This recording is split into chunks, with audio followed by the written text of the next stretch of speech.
Yeah, welcome back. Now we will discuss Rutherford model of an atom, which is on my left hand side. You know, Rutherford, he discovered nucleus, so he gave his own model of an atom as well. He said protons are present here in the nucleus and electrons are revolving in their outermost shell. He made only one shell, right? He said all electrons are revolving in its shell, such as if this is 2 and 2 means helium. Okay? Helium has 2 protons. He said it has 2 neutrons as well, and electrons are 2 electrons as well. Number of protons are equal to number of electrons, and electrons are revolving in its shell. ठीक है ना? ऐसे बातें बताई mister Rutherford ने. अब क्या कहा मैं बताता हूँ. इन्होंने बताया कि an atom consists of a positively charged, dense and very small nucleus containing all the protons and neutrons. Almost their entire mass of an atom is concentrated in the nucleus. The nucleus is surrounded by negatively charged electrons. The electrons are revolving around the nucleus in circular paths at very high speed. The circular paths of electron are called orbits. मैंने पहले ही बताया ये जो circular path है जिसमें electron घूम रहे हैं इन्हें ऑर्बिट्स या शेल्स कहते हैं, right? The electrostatic attraction between the positively charged nucleus and negatively charged electrons holds the atom together. The atom is electrically neutral because the number of protons and electrons are equal. Most of the atom is empty space. The simplest atom is that of hydrogen. तो hydrogen का ये दिया है इन्होंने example, इसमें एक proton है और एक इलेक्ट्रॉन है, राइट? इलेक्ट्रॉन लगातार घूम रहे हैं, न्यूक्लियस अंदर है. इसके बाद हीलियम का जैसे मैंने बताया एग्जाम्पल दिया है, और हीलियम में 2 प्रोटॉन है, 2 न्यूट्रॉन और 2 ही इलेक्ट्रॉन है, और इलेक्ट्रॉन अपने ऑर्बिट्स में घूम रहे हैं. ठीक है. अब आते हैं बात की, अगर रदरफोर्ड का मॉडल इतना अच्छा था तो ये फेल क्यों हो गया? रदरफोर्ड का मॉडल ये कह रहा है बेटा ये है न्यूक्लियस जो पॉजिटिवली चार्ज है प्रोटॉन की वजह से, न्यूट्रॉन का अपना कोई चार्ज नहीं है. ये शेल्स हैं जिनमें ये लगातार घूम रहा है. ठीक है. अब ये शेल देखो, अब कोई भी चीज है, जैसे मैं एक पार्क के सर्कुलर पार्क के चक्कर लगाऊं तो मेरी एनर्जी एग्जॉस्ट होगी. जैसे अभी तो मैं रोज गार्डन के 3-4 ही चक्कर लगा पाता हूँ, एनर्जी एग्जॉस्ट होती है, बैठ जाता हूँ आराम से. अगर मैं भागना शुरू करूँ तो 2 राउंड के बाद मेरी एनर्जी एग्जॉस्ट होगी, मैं गिर जाऊंगा. तो सेम हर चीज के साथ है. ये जो इलेक्ट्रॉन लगातार घूम रहे हैं, किसी साइंटिस्ट ने पूछा कि ये जो इलेक्ट्रॉन लगातार घूम रहे हैं तो अपनी एनर्जी भी यूज कर रहे हैं, एग्जॉस्ट हो रही है इनकी एनर्जी भी. तो अगर जब इनकी एनर्जी एग्जॉस्ट हो जाएगी, एक समय तो ऐसा आएगा ना, मैटर में इतने सारे एटम्स हैं, सभी एटम्स की एनर्जी खत्म हो जाएगी. तो जब एनर्जी खत्म हो जाएगी तो इलेक्ट्रॉन्स न्यूक्लियस में फॉल कर जाएंगे, और जब इलेक्ट्रॉन न्यूक्लियस में फॉल कर जाएंगे तो मोस्ट ऑफ द एटम तो वैसे ही एम्प्टी स्पेस था तो मैटर पिचक जाएगा. ऐसे कोई भी चीज जो इतने सारे एटम से मिलके बनी है वो भी कोलैप्स कर जानी चाहिए. मतलब फिर तो यूनिवर्स और हम एग्जिस्ट ही, क्योंकि हम भी एटम से मिलके बने हैं, हमारी बॉडी भी कोलैप्स कर जानी चाहिए. ऐसे अगर सब इलेक्ट्रॉन अपनी एनर्जी लूज कर देंगे तो अगर सारी एनर्जी मतलब लूज हो जाएगी, सारे एटम कोलैप्स कर जाएंगे तो मैटर एग्जिस्ट ही नहीं करेगा. But we do exist. ऐसा क्यों? तो इस पॉइंट का ये इलेक्ट्रोमैग्नेटिक थ्योरी है बेटा, कि जो भी चीजें रिवॉल्व करती हैं, घूमती हैं, उनकी एनर्जी क्या होती है? उनकी एनर्जी लूज होती है. और जब सारी एनर्जी लूज होती है तो वो न्यूक्लियस की तरफ गिर जाते हैं. और जब कोई चीज गिर जाएगी, एटम कोलैप्स हो जाएंगे, एटम कोलैप्स हो जाएंगे तो मैटर पॉसिबल ही नहीं हो पाएगा. तो फिर भी मैटर पॉसिबल कैसे है? तो इस थ्योरी का आंसर मिस्टर रुदरफोर्ड नहीं दे पाए थे. इस वजह से ये उनकी सबसे बड़ी ड्रॉबैक थी, राइट? अब मैं पढ़ के बताता हूँ. A major drawback, page number 183, Lakmeet Singh. A major drawback of Rutherford model of an atom is that it doesn't explain the stability of atom. अगर कोलैप्स कर जाएंगे तो एटम स्टेबल नहीं होगा और मैटर भी फिर पॉसिबल नहीं हो पाएगा. According to electromagnetic theory of physics, if a charged particle undergoes accelerated motion समझते हो जिसमें स्पीड इंक्रीज भी होती रहती है, ठीक है? Then it must radiate मतलब lose energy करेगा continuously. If we apply this electromagnetic theory to Rutherford model of an atom, it will mean that the negatively charged electrons revolving around the nucleus with accelerated motion will lose their energy continuously by radiation. So the energy of the revolving electrons will decrease gradually and their speed will also go on decreasing. the electrons will then be attacked strongly by the opposite charge nucleus, due to which they will. अब ये collapse करके क्यों गिरते हैं? क्योंकि electron negative थे, ये positive है, न्यूक्लियस इन्हें अपनी तरफ खींचेगा. The electrons will then be attracted more strongly by the oppositely charged nucleus, due to which they will come more and more close to the nucleus, and ultimately the electron should fall into the nucleus by taking a spiral path. ऐसा spiral path लेंगे, spiral समझते हो, कछुआ चाप जैसे होती है, spiral path. And the electron should fall into the nucleus by taking a spiral path. This should make the atom very unstable and hence the atom should collapse. But this doesn't happen. Atom collapse नहीं होता. We know that the electron do not fall into the nucleus of the atom. Rather, atoms are very stable and do not collapse on their own. अपने आप collapse नहीं करते. तो Rutherford का जो model था, ये स्टेबिलिटी को एटम की एक्सप्लेन नहीं किया. अब इसकी स्टेबिलिटी को एक्सप्लेन का काम किया मिस्टर नील्स बोर ने.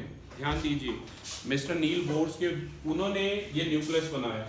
उन्होंने ये भी बताया कि जितने नंबर ऑफ प्रोटॉन्स और न्यूट्रॉन्स यहीं पर रहेंगे न्यूक्लियस के अंदर. मिस्टर नील बोर्स ने कहा था कि न्यूक्लियस एटम के सेंटर में प्रेजेंट है, प्रोटॉन और न्यूट्रॉन यहीं पर रहेंगे.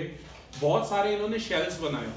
इन शेल्स को इन्होंने, मिस्टर नील्स बोर ने, ये इन्होंने किया था लगभग 1935 के पास में ही किया होगा. इन्होंने ये जो अपना बोर्स मॉडल थोड़ा सा पहले कर लिया होगा, ठीक है, क्योंकि जेम्स कैडविक ने 1932 में न्यूट्रॉन की डिस्कवरी की, उसके एक आध साल में इन्होंने कर लिया होगा, क्योंकि यही जो बंदा था बोर और मोजले करके, इन्होंने फिर मॉडर्न पीरियोडिक टेबल भी बनाया था. राइट. तो क्लास ध्यान से सुनिए. न्यूक्लियस के अंदर प्रोटॉन और न्यूट्रॉन है, इलेक्ट्रॉन बाहर घूम रहे हैं, वेरियस शेल्स या वेरियस एनर्जी लेवल्स हैं. इन एनर्जी लेवल्स को English alphabet capital K, capital L, capital M, capital N ऐसे रिप्रेजेंट किया गया. एक फॉर्मूला है माय डियर स्टूडेंट्स, 2n². मुझे जैसे ये नंबर ऑफ शेल है ना, KLMN, अब ये बताना है हर शेल में कितने इलेक्ट्रॉन आ सकते हैं. आपको 1 से 21 तक ये डायग्राम भी बनाना है डिफरेंट एलिमेंट्स के लिए. जैसे K शेल में कितने इलेक्ट्रॉन्स होते हैं, तो 2 × 1 का स्क्वायर, 2 × 1 का स्क्वायर मतलब 2 × 1 2 होते हैं. तो K शेल की जो मैक्सिमम कैपेसिटी है वो 2 इलेक्ट्रॉन होल्ड करने की है. L की बात करें 2 × 2 का स्क्वायर यानी कि 2 × 4. L शेल की 8 होती है. M की बात करें 2 × 3 का स्क्वायर, 3 9 to the 18. ऐसे N की बात करें 4 स्क्वायर, और अभी तक बेटा 117 कुछ एलिमेंट नोन है. तो ये ऑर्डर रियल में बेटा ऐसे होता है 2 8 18 32 K L M N ऐसे चलता है. लेकिन जब मैं आपको अभी आगे लेक्चर कराऊंगा, आगे समझाऊंगा, तब ये रियल में ऐसा नहीं होता. ये होता है 2 8 8 18 32. मेरे कुछ वीडियोस है पीरियोडिक टेबल पे, उसमें जैसे नंबर, जैसे हीलियम है, हीलियम में 2 है एटॉमिक नंबर, तो 2 होगा उसका इलेक्ट्रॉनिक कॉन्फ़िगरेशन. नियॉन की बात करूं, नियॉन में 10 है, नियॉन का एटॉमिक नंबर है 10, तो उसका क्या होगा 2 8 होगा. राइट. उसकी इलेक्ट्रॉनिक कॉन्फ़िगरेशन होगी 2 8. अब बात करता हूं सोडियम की. सोडियम का एटॉमिक नंबर है 11, तो वो 2,9 होगा. सोडियम 28. वेरी गुड, 281 होगा. 2,9 नहीं होगा, क्योंकि जो बेटा L शेल है उसकी मैक्सिमम कैपेसिटी ही 8 इलेक्ट्रॉन होल्ड करने की है. राइट. तो जो सोडियम है उसकी इलेक्ट्रॉनिक कॉन्फ़िगरेशन है 281, 2,9 नहीं है, ध्यान रखना. ऐसे करके क्लोरीन नंबर 17 है, उसकी बोलो. जैसे ये अभी पूछ रहे थे 10th क्लास वाले, 287, 2 8 10 10 7 17, 17 है ना क्लोरीन की. अब आर्गन की बताओ, नंबर 18 है. बोलो बेटा जवाब दो. आर्गन नंबर 18 है, उसकी इलेक्ट्रॉनिक कॉन्फ़िगरेशन 288. वेरी राइट, 288 है आर्गन की इलेक्ट्रॉनिक कॉन्फ़िगरेशन. अब बात करते हैं पोटेशियम नंबर 19. बोलो बेटा पोटेशियम 289, 2881. 289 नहीं होगा, पोटेशियम होगा 2881. यहीं पे मेरी ये वाली थ्योरी रियल में होता है 2 8 18 32 है. ऐसा क्यों होता है ये भी मैं आपको सिखाऊंगा. ठीक है ना. आप ये ध्यान रखना कि M शेल की बेशक कैपेसिटी 18 इलेक्ट्रॉन होल्ड करने की है, पर आते उसमें 8 ही है. इसके लिए आप क्लास 11th में डिटेल में SPDF कॉन्फ़िगरेशन सीखेंगे, तब ये चीजें आपकी क्लियर होंगी. तो याद रखना potassium my dear students is 2881 not 289. ठीक है. पोटेशियम ये होता है। ऐसे कैल्शियम 2810 नहीं होगा, कैल्शियम क्या होगा 2882, राइट, कैल्शियम 2882 होगा, ठीक है ना, ये ध्यान रखना। ओके क्लास, अब इसके बाद ये बोर्स मॉडल ने और भी कुछ बातें बताई थी। अब जैसे रुदरफोर्ड का पॉइंट था कि यार इलेक्ट्रॉन घूम रहे हैं तो फॉल कर जाएंगे, कोलैप्स कर जाएंगे। अब मिस्टर बोर ने ये पॉइंट कैसे एक्सप्लेन किया वो ध्यान से सुनना। मैं फिर से बताता हूँ, मिस्टर बोर ने न्यूक्लियस में प्रोटॉन और न्यूट्रॉन को रखा, number of proton equal to number of electron था। इन्होंने बताया इलेक्ट्रॉन्स न्यूक्लियस के अराउंड डिफरेंट ऑर्बिट्स हैं, डिफरेंट शेल्स हैं जिनमें इलेक्ट्रॉन्स घूम रहे हैं। और अब इन्होंने ये बड़ी इंपॉर्टेंट बात बताई कि हर शेल का अपना एक एनर्जी लेवल है, हर शेल का अपना एक एनर्जी लेवल है। अगर किसी इलेक्ट्रॉन को लोअर ऑर्बिट से अपर ऑर्बिट में जाना है, जैसा कि आयन के केस में होता है, ये भी मैं आपको समझाऊं, ये चैप्टर 3 में हमने आयन पढ़ रखे हैं, मैंने कुछ वीडियोस भी आपको दिखा रखे हैं आयंस में। जैसे कि क्लोरीन Cl-, अगर इलेक्ट्रॉन को लोअर ऑर्बिट से अपर ऑर्बिट में जाना है तो इसको एनर्जी गेन करनी है, और अगर अपर ऑर्बिट से लोअर ऑर्बिट में जाना है तो एनर्जी लूज करनी है। ये बात ध्यान रखनी है, ठीक है, ये बड़ा इंपॉर्टेंट पॉइंट है। यही पॉइंट था जो इसने रदरफोर्ड में जो कमी थी वो पूरी की थी, रदरफोर्ड के एटम में जो कमी थी वो इसने पूरी की थी बोर ने।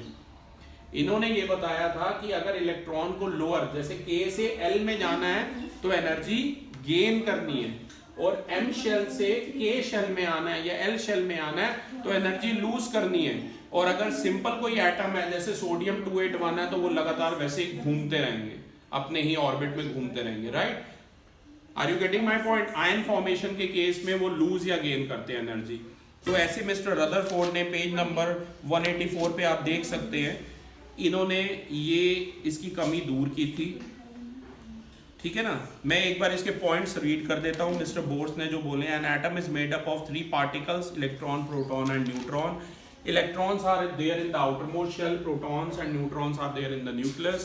Electrons are negatively charged, protons are positively charged. There is no charge on neutrons, they do have only mass. The protons and neutrons are located in a small nucleus at the center of the atom. The electron revolve rapidly and the nucleus is fixed in circular paths called energy levels or orbits or shells, which are represented by English letters capital K, capital L, capital M, capital N. There is a limit to the number of electron which each energy level can hold. Each energy level is associated with a fixed amount of energy. There is no change in the energy of electron as they keep revolving in the same energy, right? Atomic number की बात करें तो number of protons होता है class, इसकी pick कीजिए। I have to talk this. ऐसी shape होती है, उसको एक्सपेरिमेंट कैसे?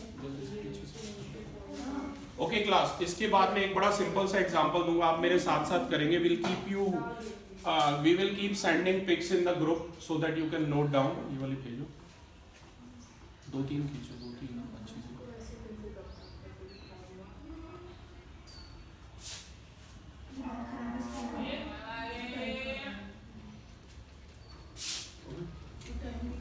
ओके क्लास, अब ध्यान दीजिए, आप बात करेंगे कि अगर कोई भी एलिमेंट है, जो फॉर्मूला मैंने बताया था ना, capital A equal to capital Z plus small n वाला, उसकी बात करेंगे।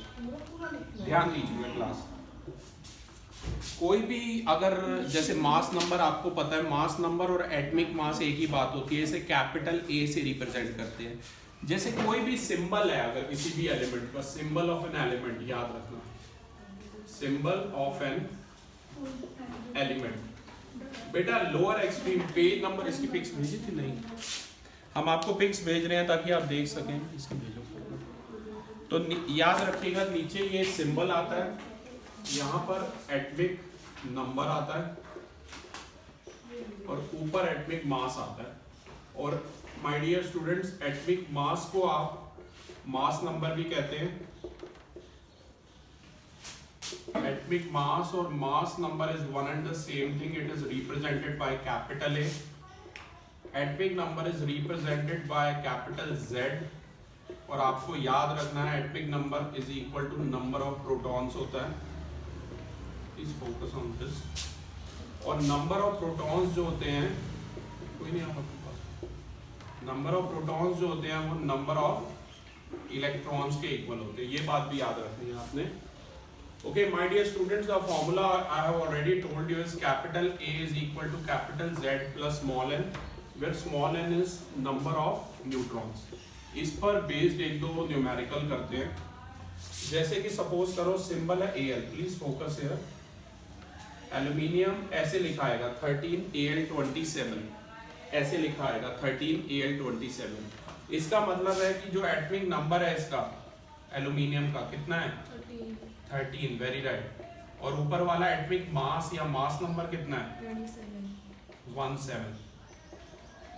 एटॉमिक मास दिया हुआ है 27, सॉरी 27, ठीक है एटॉमिक मास. अब बेटा फॉर्मूला आपको पता है capital A is equal to Z plus small n. Small n यहाँ पर नंबर ऑफ न्यूट्रॉन्स है, नंबर ऑफ न्यूट्रॉन्स हमें फाइंड आउट करने हैं. तो ये हो जाएगा 27 is equal to atomic number 13 है तो नंबर ऑफ प्रोटॉन्स भी 13 और नंबर ऑफ इलेक्ट्रॉन्स भी 13 है. n 13 उधर जाएगा, सिंपल लीनियर इक्वेशन है. तो n आ गया कितना 14. नंबर ऑफ न्यूट्रॉन्स एल्यूमिनियम में कितने होते हैं 14 होते हैं. ये बात ध्यान रखना, ठीक है ना. नाइट्रोजन की बात करता हूँ. जैसे नाइट्रोजन का एटॉमिक नंबर है 7 और एटॉमिक मास है 15. नंबर ऑफ न्यूट्रॉन्स निकालने और नंबर ऑफ इलेक्ट्रॉन्स निकालने. थोड़ा सा डायरेक्ट करूंगा क्लास. एटॉमिक नंबर बताइए. Atomic number 7. Number of protons और एटॉमिक नंबर बराबर है. नंबर ऑफ प्रोटॉन्स भी 7. नंबर ऑफ इलेक्ट्रॉन्स बताइए. प्रोटॉन्स का नंबर और इलेक्ट्रॉन का नंबर सेम है तो कितने होंगे 7, 7, 7, ठीक है. और मास नंबर या एटॉमिक मास बताइए कितना है 15, राइट. मास नंबर है 15, एटॉमिक मास है 15. Number of neutrons class formula था A is equal to Z plus n. n हो जाएगा A minus Z. n equal to हो जाएगा A माइनस Z. पिक्स हम साथ साथ भेज रहे हैं ताकि आप लोग जो ऑनलाइन अटेंड कर रहे हैं वो भी कर सके. ओके, एक बार वो इसकी खींच लेना. तो ये आ जाएगा 15 माइनस 7 यानी कि 8. नंबर ऑफ न्यूट्रॉन्स 8 है. तो क्लास इस तरीके से अगर हम आपको डिफरेंट एलिमेंट्स दे दें, उनके एटॉमिक मतलब एटॉमिक नंबर भी आपको पता होने चाहिए. एटॉमिक मासेस आप मेरे से पूछ सकते हैं. CBSE बोर्ड में क्लास 10 तक एटॉमिक मासेस आप साइंस टीचर से अपने पूछ सकते हैं, ठीक है. पिक्स हमने आपको भेज दी हैं. जो भी बोर्ड पे लिखा अगर विजिबल नहीं भी है बेटा तो पिक्स आई विल अपलोड और साथ साथ ग्रुप में हम भेज रहे हैं, आप देख सकते हैं. चलता रहेगा.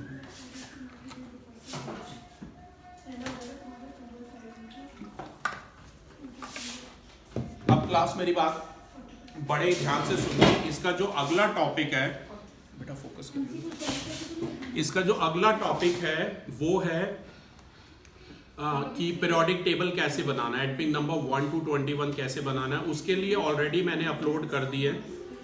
यहाँ जो बच्चे ऑनलाइन अटेंड कर रहे हैं उनके लिए मैं स्क्रीन शेयर कर रहा हूँ या मैं लिंक भी भेज देता हूँ आपको. आप ये वाला वीडियो ना पीरियोडिक टेबल वाला खुद देख लेना, ठीक है.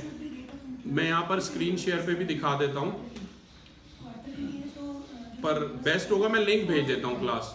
तो जो अगला टॉपिक है ना, जो पेज नंबर, क्योंकि समय कम है, तुम्हारा पूरा ही चैप्टर आ रहा है मंडे को जिनका टेस्ट है.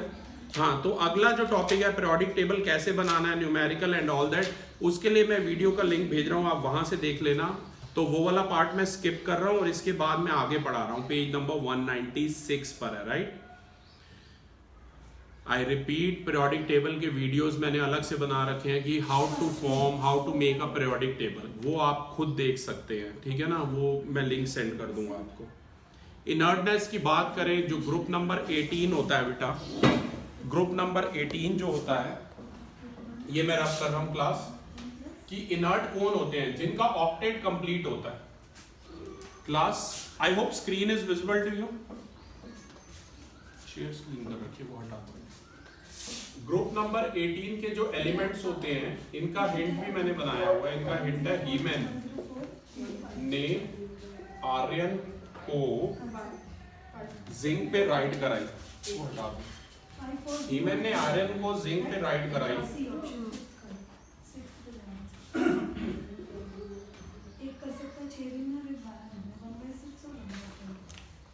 क्लास मुझे पता है ये थोड़े याद करने मुश्किल होते हैं. He-Man एक फेमस कार्टून कैरेक्टर था when I was in my teenage.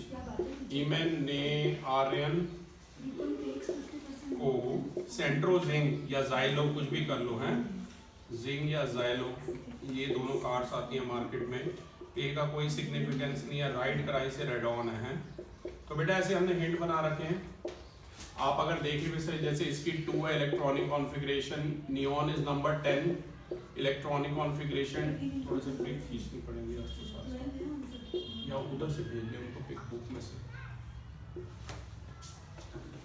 जैसे कि अभी तक आप 10th क्लास के हिसाब से ही करो, उठा लो बुक और ये इसकी भी पिक कीजिए। क्लास ध्यान से देखिए, हीमैन ने आयरन को जिंक पे राइट कराई। He-Man is for helium, neon is any ने फॉर नियॉन, आर्यन से आर्गन, को से क्रिप्टन, एक्स एंड जिंक से जेनॉन, इसे जेनॉन प्रोनाउंस करते हैं, राइट कराई से रेडॉन। अब क्लास मेरी ये बात अच्छे से समझ लीजिए आप, ये हिंट से ही आप ये ग्रुप के एलिमेंट्स याद कर पाएंगे। और अगर आप इनकी इलेक्ट्रॉनिक कॉन्फ़िगरेशन पे गौर करेंगे तो इन सबका जो आउटर मोस्ट शेल है वो कंप्लीट है, सबका आउटर मोस्ट शेल जो है वो कंप्लीट है, वो फिल है। ये आइडियल स्टेट में होते हैं, इन्हें इलेक्ट्रॉन लूज या गेन करने की जरूरत नहीं होती, ठीक है। जैसे कि यहाँ पर बुक में ही कुछ दिया हुआ है, जैसे आपने कहीं रेड कलर के साइन बोर्ड, जैसे मैकडी का रेड कलर का साइन बोर्ड होता है ना, तो उसमें नियॉन गैस ही फिल की जाती है, वो रेड कलर डिस्प्ले करती है। मैकडोनल्ड का जो आपने देखा होगा रेड कलर, ठीक है। ऐसे बल्ब के अंदर जो पहले येलो वाले बल्ब आते थे अपने, उनमें आर्गन गैस फिल की जाती है, ठीक है। और हीलियम और हाइड्रोजन हॉट एयर बैलून में यूज की जाती है, क्योंकि वो it is lighter than air, तो वो ऊपर उठती है, राइट। केमिकल कॉम्बिनेशन का जो कॉज है वो यही है, ताकि बाकी सारे एलिमेंट्स जो पार्टिसिपेट करते हैं, आयनिक बॉन्ड बनाते हैं, कोवलेंट बनाते हैं, ताकि ये वाली state inert gas state achieve कर सके। वैलेंसी क्या होती है, इलेक्ट्रोवैलेंसी, ये सब कुछ बेटा मैंने एक्सप्लेन कर रखा है अपने पीरियोडिक टेबल वाले वीडियोस में। वैलेंसी कैसे निकालनी है ये सब मैंने उन वीडियोस में एक्सप्लेन कर। मैंने इलेक्ट्रोवैलेंसी के बारे में एक्सप्लेन किया है। Electrovalency is the number of electron lost और gain to achieve the nearest inert gas configuration. और कोवैलेंसी ऐसे होती है बेटा, कोवैलेंसी में जैसे 2 हाइड्रोजन एटम के मिल के ना H2 बना रहे हैं, तो उसकी कोवैलेंसी 2 है हाइड्रोजन की। ऑक्सीजन गैस की 2 है और O मिलके O2 बना रहे हैं। ओजोन O3 होता है, उसकी 3 है। जितने नंबर ऑफ एटम्स मिलके एक पर्टिकुलर मॉलिक्यूल बनाएंगे उससे कोवैलेंसी आती है। मैंने जो अपने उन वीडियोस में एक्सप्लेन किया वो इलेक्ट्रोवैलेंसी, जिसे हम नॉर्मल वैलेंसी भी कहते हैं, उसके बारे में एक्सप्लेन किया है। आइसोटोप्स और आइसोबार्स भी बेटा ओके बेटा, आइसोटोप्स और आइसोबार्स रहते हैं, ध्यान से सुन लीजिए, मैं चाहता हूँ आप ये पूरा पढ़ लें। और 1-2 न्यूमेरिकल हैं वो मुझे जरूर कराने हैं। ओके, न्यूमेरिकल जो है वो भी मैं करा रहा हूँ। पहले मैं आइसोटोप्स और आइसोबार्स की आपको डेफिनेशन बताना चाहता हूँ। आइसोटोप्स ऐसे एलिमेंट होते हैं जिनका एटॉमिक नंबर तो सेम होता है पर एटॉमिक मास डिफरेंट होता है। जैसे हाइड्रोजन है, हाइड्रोजन के बेटा 3 आइसोटोप है, प्रोटियम, ड्यूटेरियम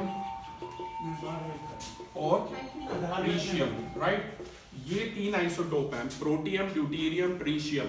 हाइड्रोजन के 3 आइसोटोप है। ये D2O, ये न्यूक्लियर पावर प्लांट में ये पानी यूज होता है, इससे बिजली भी बना सकते हैं, राइट। लेकिन हम यही वाला पीते हैं H2O 1H1 वाला।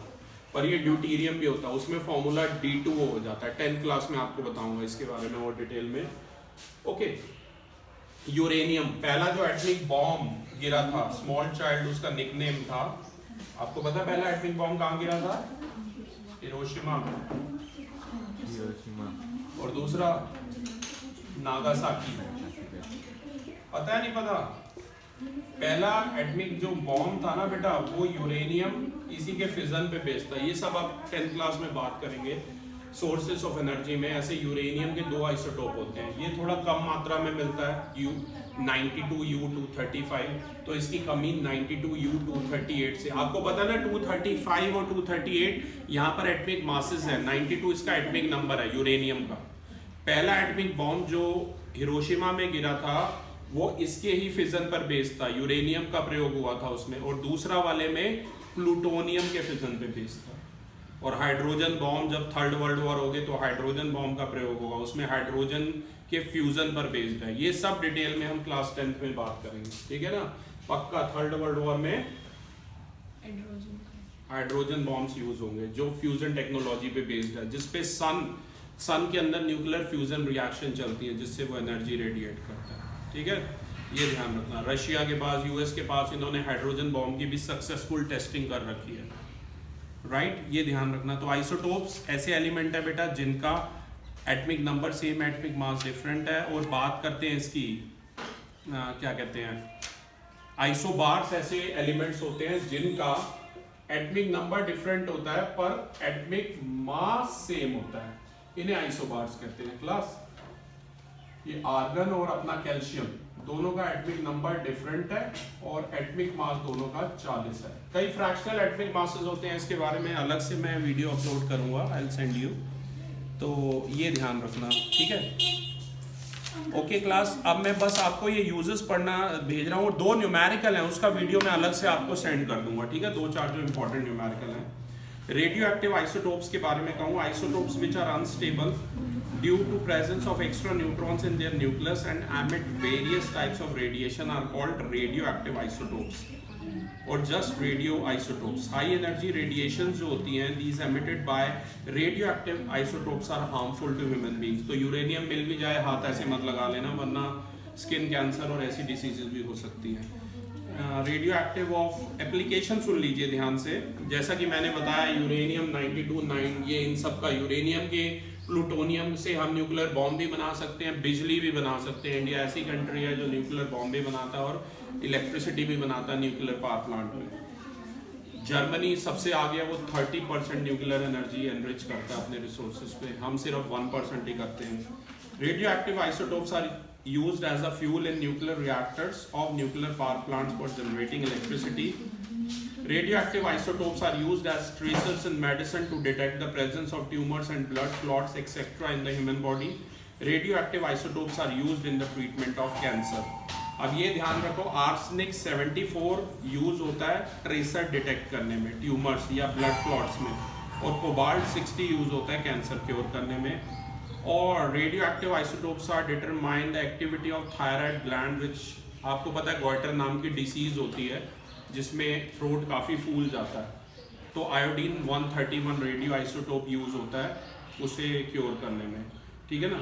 और इसके अलावा इंडस्ट्री में कहीं underground oil pipeline, gas pipeline कहीं लीकेज हो रही है तो गीगर काउंटर करके एक इंस्ट्रूमेंट होता है, वहाँ पर ये यूज होता है। मान लो कहीं गैस लीक हो रही है, कुछ लीक हो रहा है, रेडियो एक्टिव फ्यूल लीक हो रहा है, कुछ भी हो रहा है लीक, तो ये नहीं कि पूरा गड्ढा खोद देंगे, शहर खोद देंगे, क्योंकि बहुत बड़े एरिया में होते हैं, तो गीगर काउंटर ले जाएंगे और वहाँ पर चेक करेंगे। रेडिएशन लेवल कैसे चेक करेंगे, जैसे क्रैनोबिल करके एक जगह, आप एक अभी सीरीज भी आई थी क्रैनोबिल के ऊपर, रशिया में है, वहाँ पर पूरा का पूरा शहर खाली है, ऐसे कुर्सियाँ सोफे बेड वेड पड़े हैं, पर उस पूरे शहर में क्यों नहीं रहता, कोई नहीं रहता। उसका रीज़न ये है कि चर्नोबिल भी प्रोनाउंस करते हैं, उसे स्पेलिंग है CHERNOBYL, राइट, पर वैसे क्रैनोबिल है। तो ये ध्यान रखना, उस पूरे शहर पूरा खाली है, पर सिर्फ वहाँ पर साइंटिस्ट जाते हैं, कुछ टीचर्स जाते हैं जो ज़्यादा साइंटिफिक एंथुजियास्ट हैं, राइट, और साइंटिस्ट जाते हैं, और बाकी आर्मी का कब्जा है, पूरे शहर में कोई नहीं जाता, इंसान नहीं है वहाँ पर, और सब बेड वेड ये सब कुछ ऐसे ही पड़ा है। जाना चाहोगे वहाँ? इसलिए नहीं जाते क्योंकि वहाँ रेडिएशन एक मतलब ब्लास्ट हुआ था जिससे रेडिएशंस फैल गई थी, और पता नहीं, मैंने सुना था वो नेक्स्ट अगली 100 सेंचुरी तक वैसे ही रहेगा। तो वो पूरा का पूरा शहर खाली पड़ा है, आप नेट पे सर्च कर लेना, इस पे अभी एक सीरीज भी आई थी, मुझे ये नहीं ध्यान हॉटस्टार पे आई थी या किस पे आई थी, एक सीरीज है चर्नोबिल एक्सप्लोजन्स पे, वो आप देख सकते हैं, ठीक है। एक ये रीजन है, अभी जापान में भी हुआ था ऐसे ही एक। तो class this was all about structure of atom. सिर्फ 2-3 न्यूमेरिकल हैं क्लास 9, वो मैं एक और वीडियो आप लोगों को आज ही सेंड कर दूंगा, आप प्लीज वहां से कर लीजिएगा। I hope you like my video, if you like it, like, subscribe and share. Thank you.